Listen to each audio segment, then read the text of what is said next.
Assalamualaikum warahmatullahi wabarakatuh. Kembali berjumpa dengan saya Hersbeno Arif dari Forum News Network. Dewan Pers akhirnya punya kepengurusan baru dan yang terpilih menjadi Ketua Dewan Pers ini sekarang ini adalah Profesor Dr. Azumadi Azra. Pasti banyak orang yang tidak tahu ini kalau Profesor Azumadi Azra ini sebenarnya bukan orang baru di dunia pers. Beda saya kira ya. Memang sebelum-sebelumnya banyak sekali tokoh ketua umum Dewan Pers itu tidak harus dari kalangan pers. Tapi yang satu ini di luar dikenal sebagai seorang intelektual, tapi beliau sebenarnya juga punya latar belakang pers. Saya akan ajak langsung Anda untuk ngobrol dengan Profesor Azumadi Azra. Assalamualaikum. Waalaikumsalam warahmatullahi wabarakatuh, Mas Hersu. Jadi ini sebenarnya setelah sekian tahun Anda sebenarnya kembali ke habitat lama ya, sebenarnya dengan masuk ke Dewan Pers ini ya. Iya. Ya. Ya, memang waktu masih mahasiswa saya bahagian dari Pers Mahasiswa IPMI, Ikatan Pers Mahasiswa Indonesia. Betul. Terutama waktu itu kalau di Jakarta berpusatnya di Salemba, Koran Salemba. Jadi di Koran Salemba itu ya kawan-kawan saya seangkatan itu ada namanya Wikrama Abidin ya.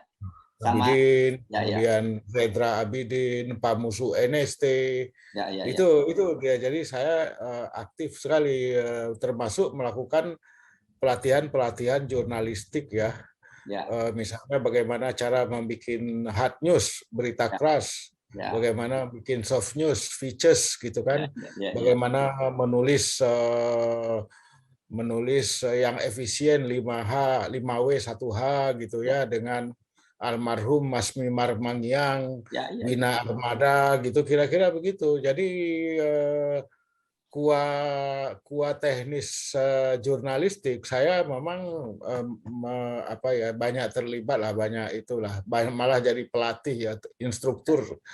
Kemudian setelah itu saya masuk ke majalah Panji Masyarakat di bawah pimpinan Buya Hamka ya kan.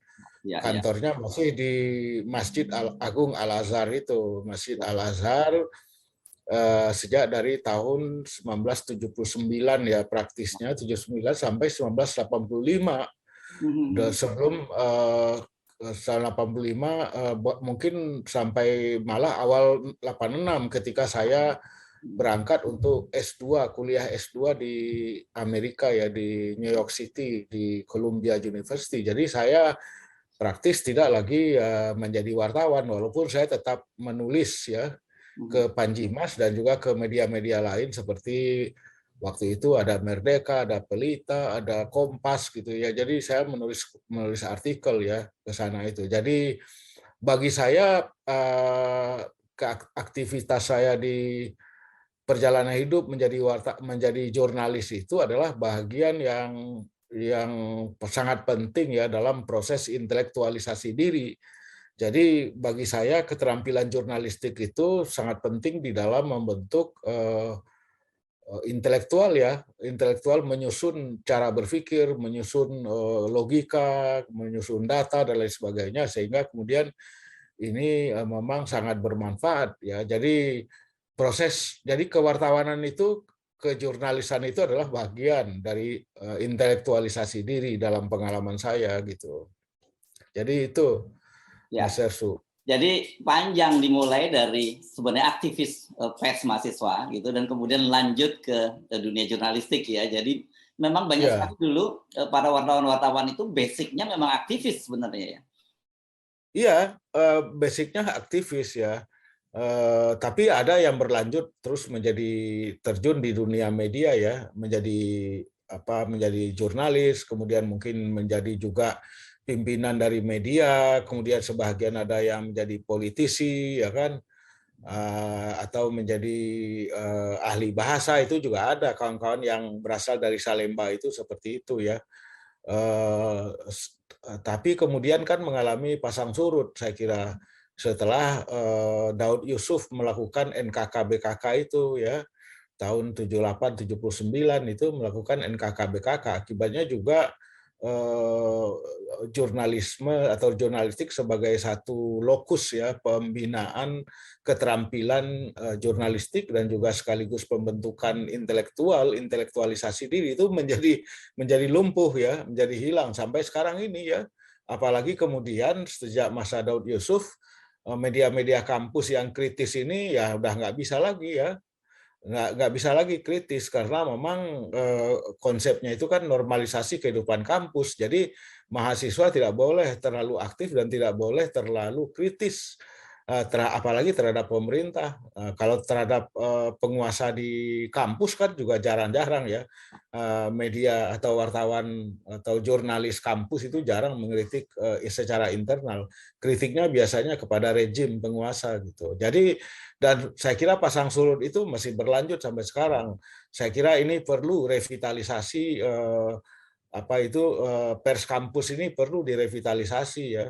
Kita udah lama nggak mendengar IPMI. IPMI itu Ikatan Pers Mahasiswa Indonesia udah lama saya nggak mendengar. Padahal ya IPMI itu penting sekali atau karir jurnalistik selama jadi mahasiswa itu sangat penting dalam proses membangun kecakapan dalam dunia jurnalistik selain juga bisa membentuk itu tadi proses intelektualisasi itu. Ya, saya pernah memang mengalami masa-masa transisi sebenarnya ketika Ikram Abidin dan Agusman Effendi menjadi sekjen IPMI itu sebenarnya coba transisi pada generasi saya gitu. Tapi pada waktu itu kita tidak berhasil untuk membangkitkan kembali ISMI. Memang situasi politiknya pada waktu itu Orde Baru memang tidak memberikan peluang yang cukup baik untuk tumbuhnya aktivis di kampus gitu. Iya betul ya, itu sampai sekarang juga masih seperti itu. Memang ada menurut saya sih per kampus sih masih ada di kampus UIN Jakarta ini, setahu saya juga masih ada ya. Tetapi mungkin ruang lingkup dan kemudian bobotnya, leverage-nya itu sudah jauh berkurang ya. Beda sekali kalau udah zaman-zaman dulu itu kita punya Salemba, punya Arena kalau di Jogja ya. Itu juga itu yang terutama dua media yang sangat berpengaruh. Juga ada di UII waktu itu ada Muhibah namanya, majalah Muhibah itu pengaruhnya besar sekali ya. Jadi ini sangat kita sayangkan karena menurut saya sih jangan dibatasi kampus jurnalisme mahasiswa itu hanya sebagai UKM, unit kegiatan mahasiswa. Itu harus lebih luas daripada sekedar itu karena jurnalisme mahasiswa itu memberikan keterampilan berpikir, menyusun 5W 1H ya, dan kemudian juga sekaligus bagaimana membuat argumen, membuat logika yang lurus, bahasa yang benar gitu ya, tidak rancu, tidak rancu dan juga tidak efisien dalam bahasa misalnya seperti itu ya. Jadi kita mengharapkan ini bisa mengalami kebangkitan lah gitu. Ya oke. Nah sekarang tiba-tiba kemarin kok kemudian tertarik untuk masuk ke Dewan Pers itu gimana ceritanya? Kalau dibilang saya tertarik, saya sebetulnya nggak tertarik ya. Kalau saya cerita jujur ya, saya zaman mungkin 2 periode yang lalu sebelum Pak Nuh menjadi ketua ketua Dewan Pers 2019-2022, sebelumnya itu periode sebelumnya saya juga udah diminta menjadi, bahkan disodorkan namanya dilengkapi semua oleh seorang tokoh pers namanya Dahlan Iskan. Ya saya bilang sama Pak Mas Dahlan, saya mungkin nggak terlalu cocok ya kan. Tapi diajukan juga lah ya, dan banyak juga yang yang sebetulnya mendukung, tapi kemudian ada juga pihak tertentu ya di dalam Dewan Pers itu yang kemudian menggergaji saya gitu, sehingga kemudian ya nggak jadilah gitu, ada kawan lain yang jadi gitu. Mas Dahlan kan ya kecewa sekali, dan saya kemudian memang karena saya bukan keinginan saya, karena diminta oleh Mas Dahlan mendorong-dorong saya kan. Dahlan Iskan itu tahun berapa itu 2016 kalau nggak salah ya, 2016-2019 itu periodenya, periode Dewan Persnya itu. Nah, jadi nggak jadi, dan saya udah lupa sampai kemarin itu sehari sebelum penutupan pendaftaran saya didatangi oleh beberapa tokoh tokoh pers lah ya kan, Ya. yang ya tentu lebih muda dari saya, tapi ya cukup senior lah di dunia pers, datang ke rumah meminta saya untuk mencalonkan diri, ya kan. Saya ketawa aja, saya bilang saya bukan job seeker, saya bukan mencari kerja, saya ingin menikmati aja kebebasan saya menulis, mengkritik ya. Eh, jadi ya saya nggak berminat, saya bilang begitu ya kan. Tapi kawan ini mendesak-desak terus ya. Saya bilang Anda ini datang mau penutupan pendaftaran, saya nggak punya waktu untuk menyiapkan apa itu berkas-berkas administrasinya. Ini itu kan perlu itu harus ngisi form, harus macam-macam lah gitu. Nah, terus mereka bilang ya udah kita aja yang mempersiapkan, yang penting Bapak maulah, ya kan. Akhirnya ya udah saya ikuti aja deh. Bagaimana lagi ya orang udah datang jauh-jauh ya kan. Ya akhirnya ya saya penuhilah gitu kan. Karena mereka berkeinginan bahwa tradisi ya kepemimpinan Dewan Pers itu harus yang dari masyarakat, yang punya leverage, punya bobot ya kan, berani bicara gitu, kira-kira begitu ya. Mereka dulu terutama sejak masa Pak Haidar ya, Pak Haidar lagi, Pak Bagir Manan ya, Pak Gimana? Bagir Manan, kemudian Pak Nuh gitu kan, mereka pengen seperti itu gitu ya. Tapi saya bilang juga sama mereka, kan Anda tahu saya ngomongnya suka keras, suka kritis, nanti bagaimana gitu ya.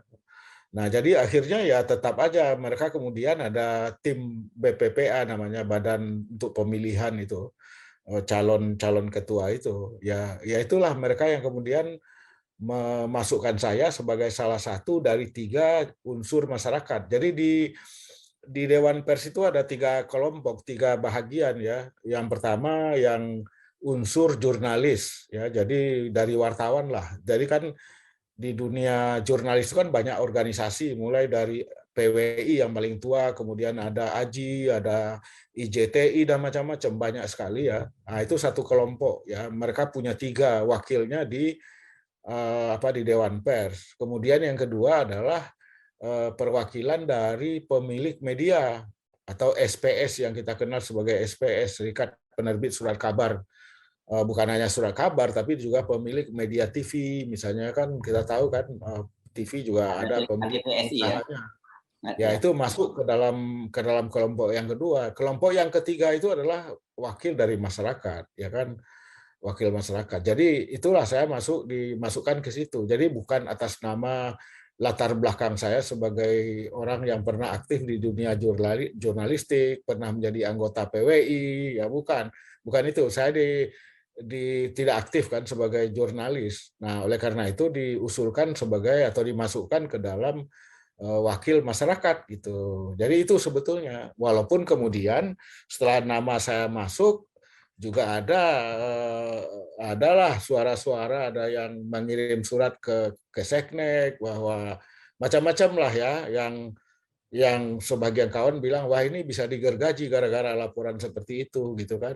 Jadi diberikanlah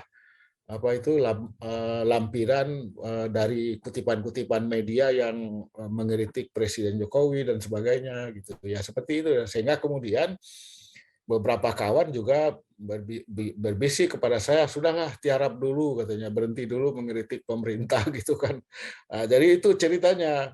Ternyata kemudian ya banyak juga yang seperti itu, khawatir nanti kalau nggak jadi gitu ya. Istilah mereka itu kalau nanti digergaji oleh Presiden Jokowi gitu kan, karena Ya, ya. yang menetapkan itu kan Kepres, Ya, keputusan presiden ya kan. hmm. Walaupun tidak dilantik oleh presiden, tapi kemudian Kepres itulah yang menetapkan berakhirnya masa kepengurusan Dewan Pers yang lalu, yaitu ya, dan kemudian mengangkat yang baru ya kan, berdasarkan hasil pemilihan dari konstituen Dewan Pers itu sendiri yang tadi sudah saya sebut 3 kelompok konstituen gitu, kira-kira begitu. Nah, Saya alhamdulillah ya ya. ternyata ya alhamdulillah jalannya memang kayaknya saya harus mengabdi lagi di kehidupan publik ini ya, khususnya di Dewan Pers. Ya, ya. Saya sih ya karena udah keluar Kepresnya ya saya jalani aja gitu. Saya sebenarnya mau Iya. menanyakan itu, tapi ternyata Prof. Azumari langsung udah cerita dulu karena banyak sekali orang bertanya dengan sikap kan sebenarnya Prof. Azumadi kan tadinya pendukung Pak Jokowi sebenarnya ya, Prof. Azumadi kan kemudian belakangan kritis ya. Ya, sebetulnya saya dalam 2 kali pilpres ya Ya, itu memilih Pak Jokowi terus ya kan. Ya saya sering juga ketemu dengan, ya bukan sering lah, beberapa kali ketemu dengan Pak Jokowi, saling mengenal ya kan. Dan saya juga sering juga mengeluarkan kritik-kritik yang lebih soft kepada Pak Jokowi, bukan kritik sebetulnya, usul-usul gitu ya, saran usul gitu ya. Tapi kan kemudian terjadi perubahan-perubahan yang drastis yang menurut saya sih kurang pas lah gitu ya, seperti mulai saja dari itu, yang sikap saya makin kritis itu mulainya dengan perubahan revisi undang-undang KPK itu, sebetulnya mulai dari situ asalnya gitu. Saya sebelumnya sih nggak terlalu ya, paling sebelumnya saya cuma mengusulkan kepada Pak Jokowi supaya Indonesia itu lebih aktif di dunia di percaturan internasional gitu ya, supaya Pak Jokowi misalnya lebih ya seringlah hadir di sidang umum PBB misalnya, jangan diwakili oleh Wapres terus, karena juga orang ingin kan melihat Presiden Indonesia, ya itu aja gitu kan. Atau Indonesia lebih aktif misalnya dalam ke dunia internasional, menyebarkan misalnya ke dunia Timur Tengah katakanlah mengenai demokrasi atau mengenai Islam yang moderat atau Islam wasatiyah, itu kan yang saya kira menjadi keunggulan Indonesia dibandingkan negara-negara berpenduduk mayoritas Muslim lain. Nah, saya pengennya seperti itu. Yang sampai sekarang memang eh, ya Presiden Jokowi belum mengambil langkah-langkah untuk misalnya bagaimana Indonesia bisa berperan menciptakan perdamaian di Timur Tengah dengan dalam tanda kutip mengekspor Islam wasatiyah, Islam Nusantara atau Islam berkemajuan ke Timur Tengah atau ke Eropa. Ya, masyarakat Eropa, negara-negara Eropa itu sebetulnya mengharapkan Indonesia lebih aktif itu menyebarkan Islam wasatiyah itu, middle path Islam ya kan.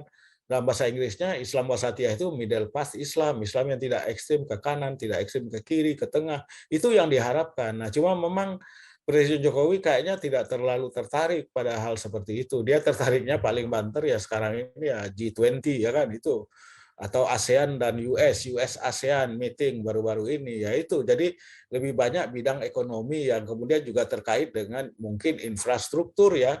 Ya itu yang lebih tertarik. Tapi kalau infrastruktur sosial budaya internasional kayaknya Pak Jokowi nggak terlalu tertarik. Walaupun saya sudah berkali-kali mengusulkan itu ya, baik langsung maupun tidak langsung, tapi nggak tertarik ya. Nah, sejak itulah mungkin saya kemudian naik, sejak apa naik tensi melemah, naiknya ya. naik tensinya ketika KPK dilemahkan ya kan.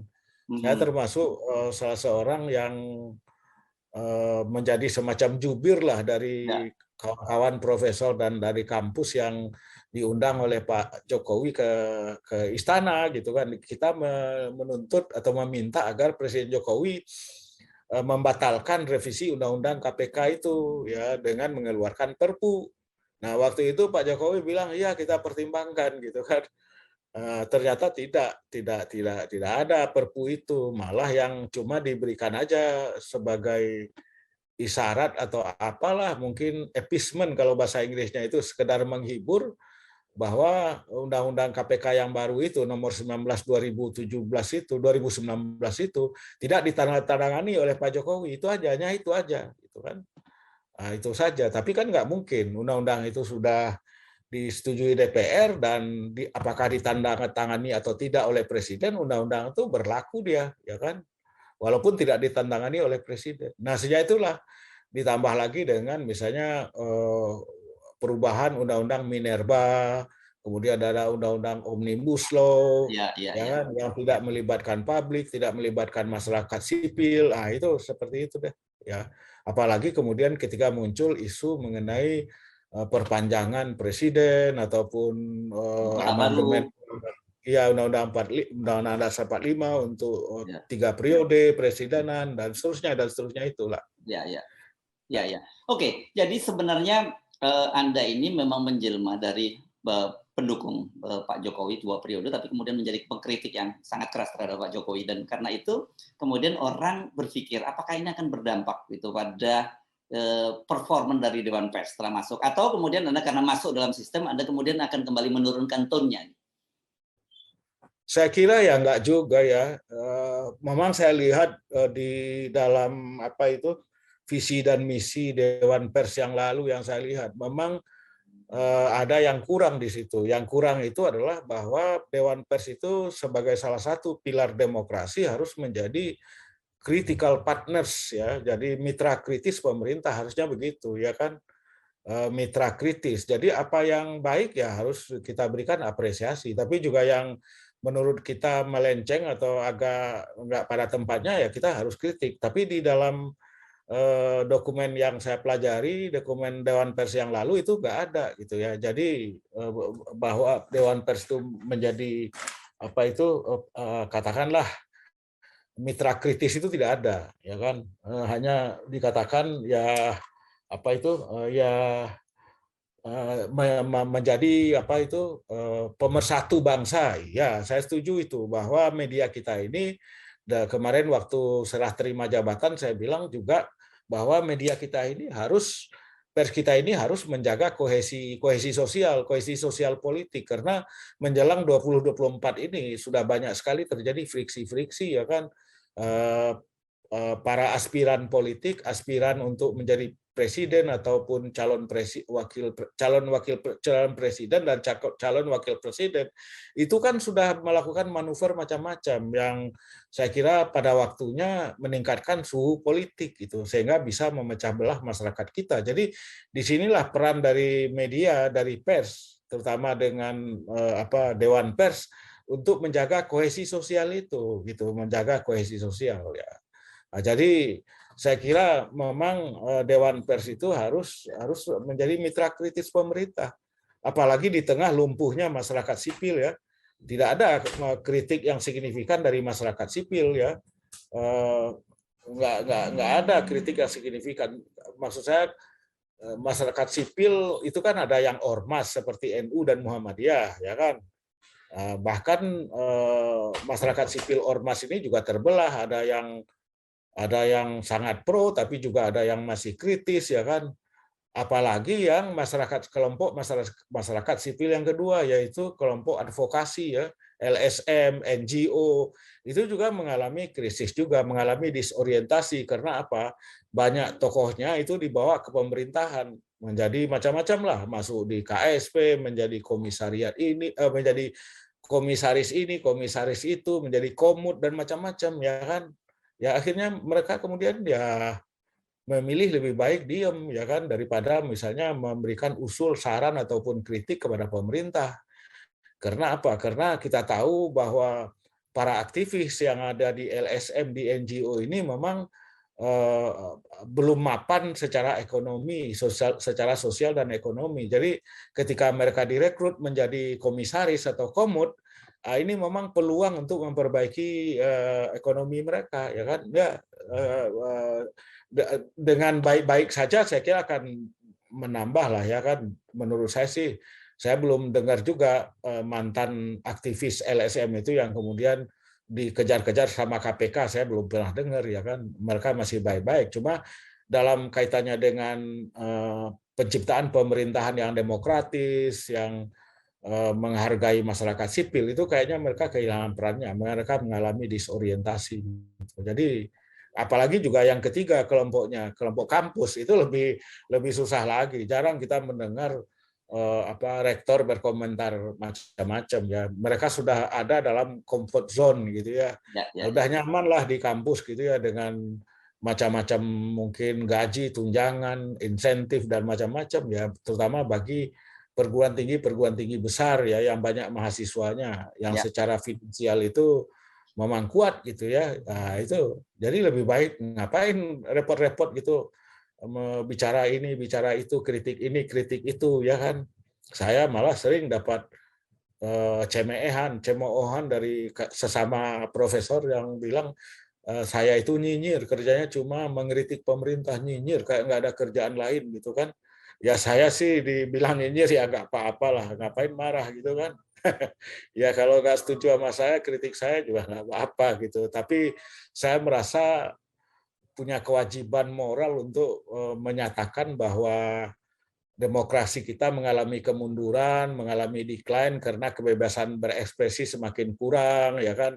Orang media atau jurnalis sering diadukan atau aktivis diadukan pencemaran nama baik dan macam-macam. Itu kan membungkam itu suara-suara kritis, ya. Nah, ini yang harus kita pulihkan kembali, ya. Kita pulihkan kembali. Seharusnya pejabat kalau ada yang mengkritik, ya kan, mengungkapkan misalnya hal-hal yang tertentu dengan usaha bisnis pengusaha, ya sudah undang aja gitu kan. Kalau diundang sekali nggak datang, undang 2 kali.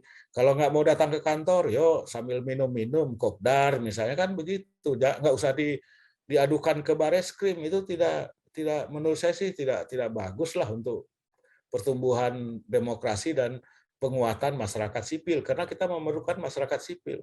Indonesia itu menjadi negara yang istimewa dalam transisi demokrasi karena kekuatan masyarakat sipilnya. Nah, sekarang kekuatan masyarakat sipilnya malah dipangkas, mengalami disorientasi, ya, di masa sekarang ini. Oke, jadi clear bahwa Profesor Azumadi Azra atau teman-teman dekat manggilnya Bang Edi nggak akan berubah nih ketika masuk jadi ketua Dewan Pers, ya. Dan justru akan empowerment, akan mendorong pers untuk lebih bersikap kritis. Tapi tadi yang disebut sebagai mitra kritis dari pemerintah, karena saya sepakat sekarang ini kan oposisi relatif sama sekali lemah lah, tidak signifikan di pemerintahan. Lembaga civil society terpecah belah. Kalau kita nggak sebut pecah kan terpecah belah gitu. Sementara pers ini sendiri kan juga kalau kita lihat anatominya ini juga sekarang sudah lebih banyak kepentingan bisnis yang mendominasikan. Jadi bagaimana Dewan Pers akan melakukan revitalisasinya? Sebetulnya kalau media-media yang besar, ya, katakanlah media yang tadinya media cetak, ya kan, sekarang juga ikut online, menyebar secara online, ya, itu ada, dan itu mereka relatif kritis, ya, menyampaikan pesan-pesan. Ada yang memang mengkritik langsung, ya, tegas, keras gitu, ya. Kalau mau saya sebut saja misalnya koran Tempo itu kan lebih lugas dan tegas, ya. Dan koran Tempo itu masih banyak dicetaknya, lumayan lah, masih mungkin sekitar 40 sampai 60 ribu, itu banyak itu kan, di samping yang langganan online-nya sekitar 200 ribuan gitu, ya. Nah, itu ya kan, itu jadi kalau media besar itu ya masih seperti itu, masih bisa kita harapkan lah. Juga misalnya Kompas, ya kan. Nah, Kompas itu ya ada yang memang memberikan ruang untuk kritik langsung juga, ya kan. Tulisan-tulisan saya atau yang lain, artikel yang lain yang mengkritik secara kenceng, ya kan, itu juga dimuat, tidak dimuat. Oh gitu ya, nggak dicekal ya? Iya, Oke. saya tahu bahwa ada beberapa kawan yang keras itu nggak dimuat oleh Kompas gitu, ada pertimbangan tertentu, tapi tulisan saya biasanya dimuat. Tapi kan Kompas sendiri sering melakukan survei-survei yang sebetulnya tidak menyenangkan, ya kan, kritik seperti itu melalui data. Jadi Kompas itu mengembangkan apa yang dia sebut sebagai jurnalisme data. Jurnalisme data. Jadi berangkat dari data, ya kan. Baik yang berkenaan dengan kebijakan pemerintah, langkah-langkah pemerintah, maupun berkaitan dengan kehidupan publik secara keseluruhan. Misalnya yang kita lihat hari ini, hari Jumat hari ini, tanggal 20 ini, kita melihat bagaimana Kompas mengkritik perilaku masyarakat kita, ya kan, dalam memboroskan, ya, sisa-sisa makanan, atau bukan sisa makanan lah, makanan yang tidak habis sama mereka. Itu kan dikritik kencang sama Kompas berdasarkan data, ya kan, jurnalisme data. Jadi masih ada, media kita itu masih bisa diandalkan menurut saya sih. Belum lagi yang online, yang .com itu, ya kan. Yang .com itu ya termasuk FNN ini, kemudian ada Detikcom, ada kemudian Kumparan. Ini kalau boleh saya sebut beberapa nama, ya, yang kredibel, karena juga banyak yang .com ini yang kuat teknis saja nggak memenuhi ketentuan jurnalistik, ya kan, jurnalisnya nggak salah, menuliskannya itu nggak paham gitu, ya, nama orang salah, itu banyak itu yang seperti itu. Tapi kalau yang sekelas seperti misalnya saya sebut aja, maaf, misalnya seperti Indonews atau apa itu, ya, kemudian Detikcom, kemudian Kumparan, itu beberapa nama saja, masih ada yang lain yang banyak. Yang menurut saya kuat teknik jurnalistik itu udah bagus lah, ya kan, udah bagus ya. Tapi juga kita tahu banyak .com yang masih bodrek ya nah, itu yang juga jadi masalah sekarang ini ya, memakai .com tapi untuk kepentingan misalnya minta uang itu masih ada itu Ya, ya. kepada Pemda, kepada pengusaha itu ada seperti itu. Nah ini yang harus kita atasi ya. Makanya kemudian saya menekankan sekali dalam masa 3 tahun ke depan ini yaitu peningkatan kualitas kompetensi ya, keilmuan, intelektualitas jurnalis kita ya, termasuk juga keterampilan jurnalistiknya, jelas mana 5W 1H. Karena sering sekali itu judul-judulnya itu menyesatkan, judul-judul saya nggak usah sebutkan lah, tapi dari sebuah organisasi itu judulnya itu menyesatkan. Jadi tidak objektif gitu ya. Provokasi dan lain sebagainya. Ini saya kira juga harus diperbaiki. Selain itu juga kesejahteraan jurnalis. Sekarang ini banyak sekali jurnalis yang di layoff atau di PHK itu oleh perusahaannya banyak ya, tanpa pesangon ya, tanpa ganti rugi yang jelas. Ini juga harus kita perjuangkan ya.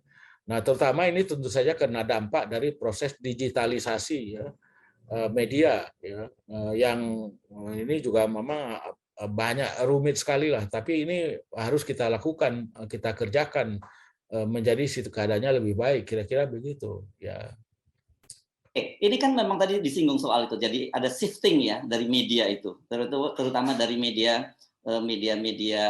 tadinya serat cetak, TV online, itu sekarang kan lebih banyak kemudian yang di media sosial. Apalagi kita bukan hanya lihat YouTube, tapi TikTok itu juga fenomena yang saya kira itu mestinya dipikirkan apa, karena ini semacam kalau dalam bahasa agamanya saya bilang sunatullah gitu ya, terhadap perubahan, dan Iya, itu harusnya media iya. mengantisipasi itu ya. Bagaimana Dewan Pers melihat itu?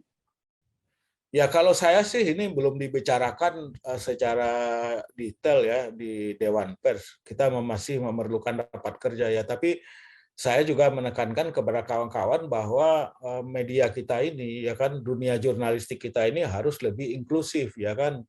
Kita harus lebih banyak melibatkan banyak orang ya, banyak warga yang dikenal sebagai citizen journalism ya kan. Itu harus kita manfaatkan semaksimal mungkin karena media kita ini ya, pers kita ini semakin terbatas sumber dayanya ya kan, harus melakukan efisiensi karena terjadinya digitalisasi, jadi harus lebih efisien.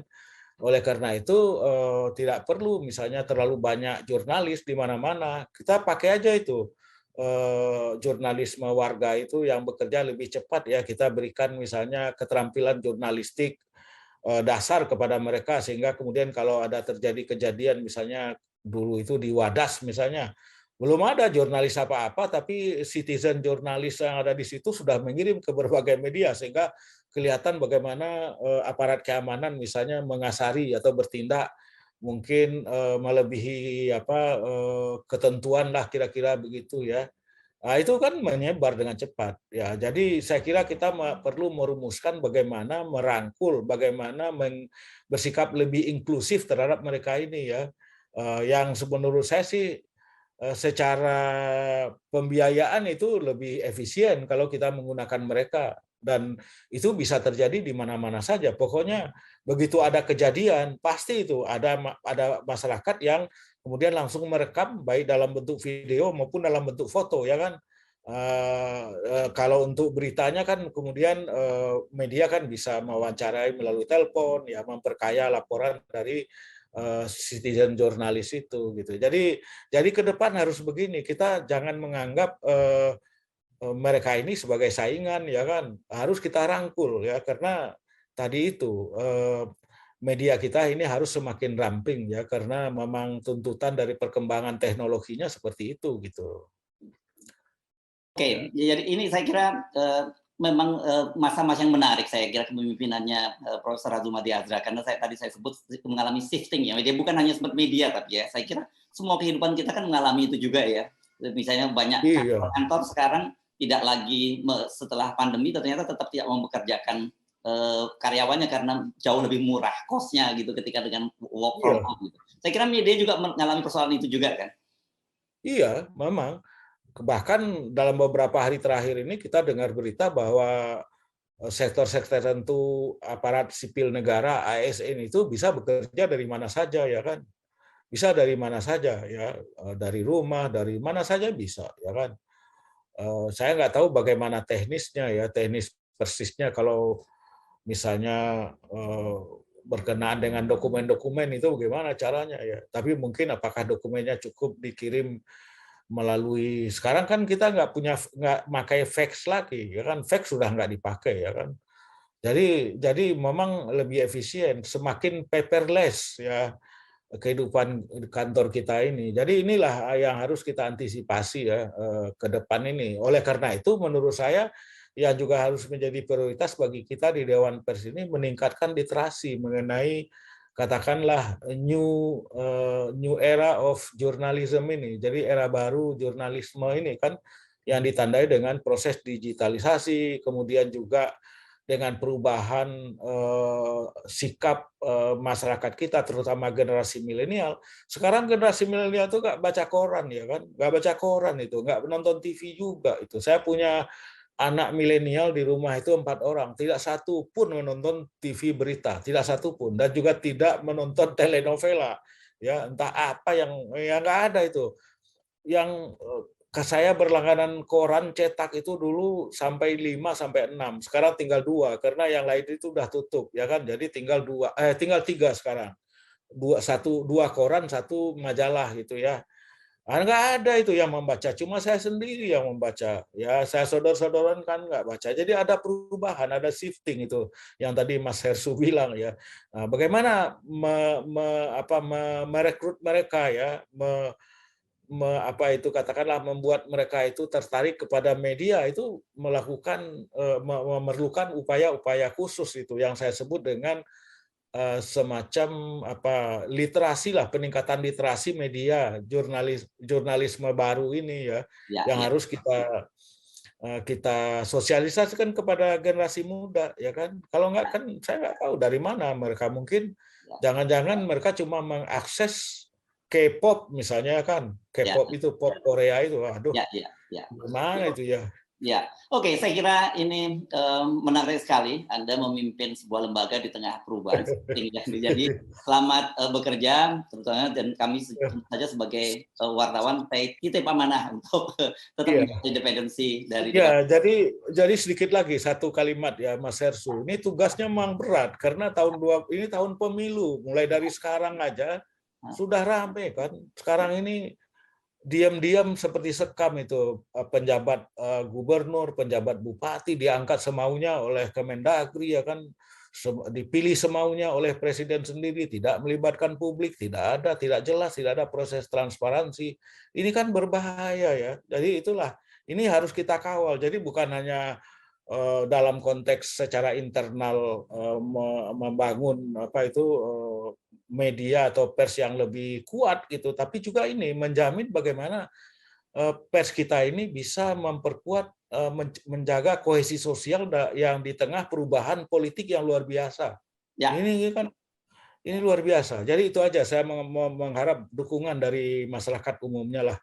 Ya, termasuk dari media seperti FNN ini. Demikian tadi wawancara saya dengan Profesor Dr. Azumadi Azra, Ketua Dewan Pers tahun 2022-2025. Saya Hersbeno Arif dari Forum News Network mengucapkan terima kasih atas perhatian Anda. Sampai jumpa lagi.